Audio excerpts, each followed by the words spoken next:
ભાવનગર તસ્કરોના તરખાટ. ભાવનગર ફુલસર વિસ્તારમાં એક ઘરમાં તસ્કરોએ હાથફેરો કર્યો છે. પરિવાર લગ્નની ખરીદી માટે સુરત ગયો હતો, ત્યારે લાખો રૂપિયા સોના, ચાંદી, દાગીના, રોકડ અને મોબાઈલ ફોનની ચોરી થઈ હતી.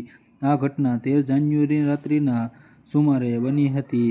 આ બનાવ અંગે બોરતળાવ પોલીસ મથકેથી જાણવા મળતી માહિતી વિગત અનુસાર, નીલમબેન અલ્પેશભાઈ ડાભી, રહે પ્લોટ નંબર 7, ઉપવન દર્શન સોસાયટી, ફુલસર એ પોલીસ ફરિયાદમાં જણાવ્યું કે તેઓ 13 જાન્યુઆરીના રોજ રાત્રે લગભગ 9 વાગ્યે તેમના નણંદ પાયલબેન અને દીકરી ઝરણા સાથે નણંદના લગ્નની ખરીદી માટે સુરત જવા નીકળ્યા હતા.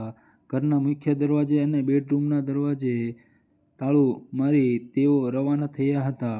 આજે સવારે લગભગ 6:30 વાગ્યે સુરતથી પરત ફર્યા ત્યારે તેમણે જોયું કે ઘરના મુખ્ય દરવાજાનું તાળું તૂટેલું હતું અને દરવાજે લગાવેલી આંકડી પણ તૂટેલી હતી.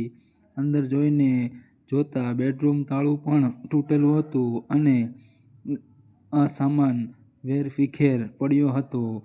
તપાસ કરતાં જાણવા મળ્યું છે કે ઘરમાંથી તોલા સોનું, મંગળસૂત્ર, સોનાનો ચેઇન, 4 જોડી સોનાની વીંટી અને 1 ગ્રામની બાળકની સોનાની વીંટી, બાળકની 2 ચાંદીની વીંટી, બાળકીના ચાંદીના છડા 2 જોડ, ચાંદીના છડાની 1 જોડ, ચાંદીનું સિંહાસન, 6 ચાંદીના સિક્કા, ચાંદીની પગની માછલી, ચાંદીની પિયાલી મળી સોના ચાંદીના દાગીના કિંમત રૂપિયા 1,42,980, મોબાઈલ ફોનમાં 3 કિંમત રૂપિયા 25,000, રોકડ રૂપિયા 30,000 પણ ગાયબ હતા. કુલ મળી રૂપિયા 1,97,980ની કિંમતની વિવિધ ચીજ વસ્તુઓ, મોબાઈલ અને સોના ચાંદીના દાગીનાની ચોરી કરી પલાયન થઈ ગયા હતા.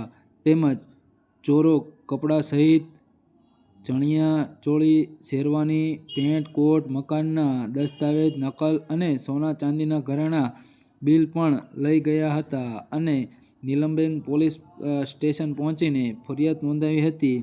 પોલીસને ગુનો નોંધી વધુ તપાસ હાથ ધરી છે.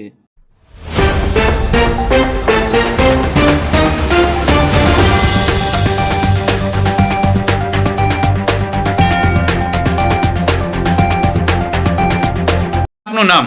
નીલમબેન ડાભી. નીલમબેન ક્યાં રહો છો? ઓપન દર્શન સોસાયટી ફુલસર.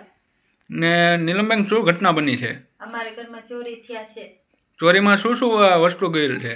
અમારા ગહેના, અમારા પતિના ગહેના, અમારી બેબીના ગહેના, મારા કાનાનું સિંહાસન, મારા કપડાં, મારા પતિના કપડે और મારી બેબીના કપડે, અમારે શાદી માટે બધું સામાન મૂક્યો તો એમાં મેં તો ગોદડા ગોદડી બધું લઈ ગયા.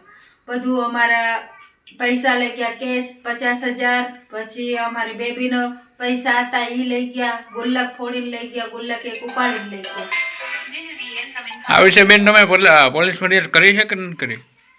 કમ્પ્લેન તો કરી છે, 2-3 વાર આવ્યા પણ હજી કાંઈ થયો નહીં. ઓકે.